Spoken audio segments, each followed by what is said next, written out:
everyone, welcome back to my channel. I'm Megan, and today I'm going to be discussing episode 4 of Not Suitable for Work. So let's get into it. This show just keeps getting better and better. I absolutely love this show. I'm going to start off with Kel because the opening scene was him on the poster. I am interested to see what they do with Kel's storyline because I absolutely love the fact that he is a substitute teacher. I really wish in the previous episodes they showed the process of how to become a substitute teacher, because it's more than just having 90 or 120 credits in college or university. You also, if you were in a county where there's an agency that you go through, a lot of times you'll have like a half a day of like a class per se, where you kind of go over, you may have modules, you may have someone actually presenting to you exactly like what the agency is, how you are going to get jobs within the county at different school districts, what is expected of you, yada, yada, yada. Whereas I think this one might be a long-term subbing gig. So maybe they showed him at the school talking to that lady because it was going to be school-based. And also I just realized it is an all-girls school, so it's private school. So they may have a different way of going about substitute teaching. The only thing I could think of for that is it is a long-term subbing gig, so he would probably be enrolled under the school versus like under the agency that the school would pay. I'm also excited that Kel told his parents that he didn't want to become an actor. I really wish he told them that he was teaching, because it also shows that he's just not working. He actually has a job. Although he probably doesn't get paid that much, he still has a consistent income.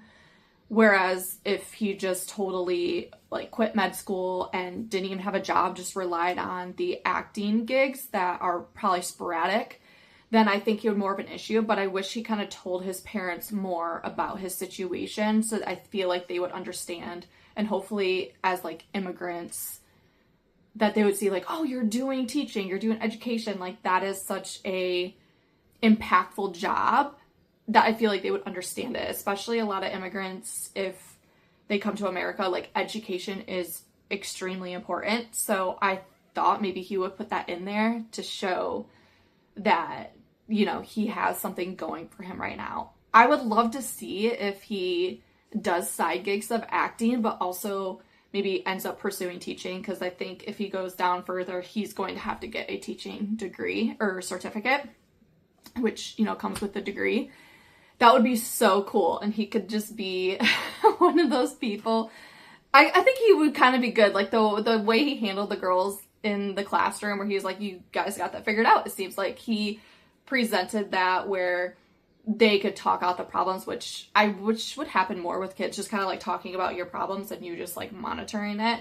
But also in the hallway too, something I wish he would have said would have said to the girls, which I think that they kind of gotten, but like not.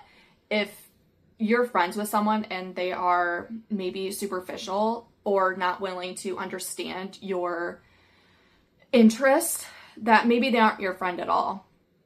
And I think it's okay to have friends. Like all my friends, we played different sports, but like we didn't have to be hanging out with those sports people if they were, or that group of people. And so I think it's okay to like not always be with each other 24/7. But I think that is something that teens or kids will learn as, the years go by, is that, hey, you can definitely merge all your friends together, but sometimes you can do things on your own. Like that one girl liked horses. It's like, okay, well, maybe you could connect with people in the horsing community. Same with the girl who liked drawing. And the other one who was like advocate for other things. So I think it's great to still be support for each other, but also let everyone else, find other people that are interested in the same thing you don't have to sacrifice your friendship for that. So hopefully that will be something that the girls can see going forward.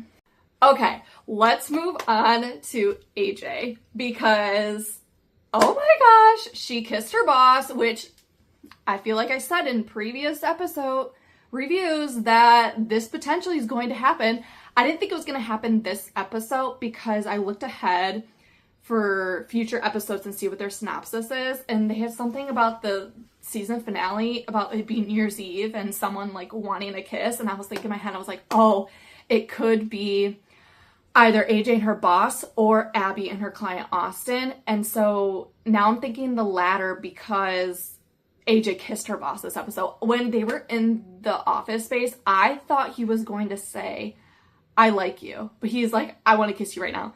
And I knew once he gave her the approval to do it, or the permission, like she went up there and kissed him.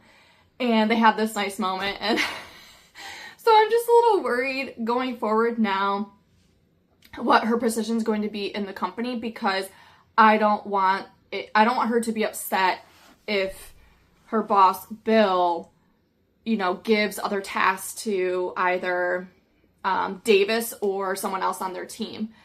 So I'm just worried. Hopefully she keeps her cool and be like, okay, he's not going to pick me for everything. He's going to be picking these other people who are just as talented and who have been here longer, which is kind of what Davis pointed out earlier. I loved how Davis said that he was intimidated by AJ. Not many people, like both men and women, would admit that to someone that they're interested in, that they intimidate him. I loved how open he was with that. And I think AJ, took it as a compliment. And so she got 2 compliments today. She got a compliment from Davis about how he thinks she's good at the job, and her boss thinks she's good at the job, which is fantastic news. But sometimes you can't always think that you're going to be number one when you are new to a company. I just hope that doesn't hinder or, loses confidence in Davis and the other people on the team, saying that, they aren't working as hard or they aren't as valuable, because you could tell that the other 3 are extremely valuable because they know how things work because they've been there the longest. And you see AJ from the previous episodes, taking that all in. I just hope, and I'm happy that she said it was a group effort. She couldn't have done it without her teammates. And I think that is so great. I just hope that, Davis sees that he is just as valuable as AJ is. And then we have Josh and his coworker, which they seem to be building a nice work relationship. And I like the little looks that he gives to his coworker, he's starting to like her more than a friend or more than a coworker. It's so funny because AJ calls her boss out, be like, why are you looking at me like that? And I love how blunt and direct she is, because I would be doing something like that as well. And so I think he's noticing these things, but he's just not saying it. Josh is. And so it'd be interesting to see what their relationship is going forward and if there's going to be any romantic feelings involved, because she kind of seems like she's staying the way that she is. And so when she enters his space or something, he notices it, and it's I don't know. It's so cute and it's so great. And I kind of like them as a duo right now. And I do agree with Josh about he's like, why do I have to prove these internet people that that their boss is not dead? I'd be like, that's a waste of time too. But she kind of looks at the fun of it, be creative in, other ways to eliminate this issue, because we are in a tech, heavy social media world where, there are bots, there are people creating things to, to exit that narrative. And I thought it was kind of cool how she kind of brought that to him in a different perspective. So I can definitely see that being for each other, bringing that to the table, a yin and yang situation. And then Abby. Oh my gosh, Abby is my favorite character. Probably her and Davis are my 2 favorite characters. But I love her relationship with Austin right now. I just, that could be something, I think I said in, previous episode reviews that it wouldn't be a relationship that lasts long. But I could definitely see this one kind of being a slow burn. But I also could see them being the anticipated kiss in the last episode. Unless that's Davis in his head of AJ, even though she's, interested in her boss. But I really liked the scenes with Abby and Kel I don't know if that is foreshadowing potentially for them. And so she knows her feelings are strictly as a friend. And I know if it's a good thing because he seems to have hope with Abby. So who knows if that's going to happen. But I do kind of like Abby and Austin, and I like how he reminded her of the boundaries that they set.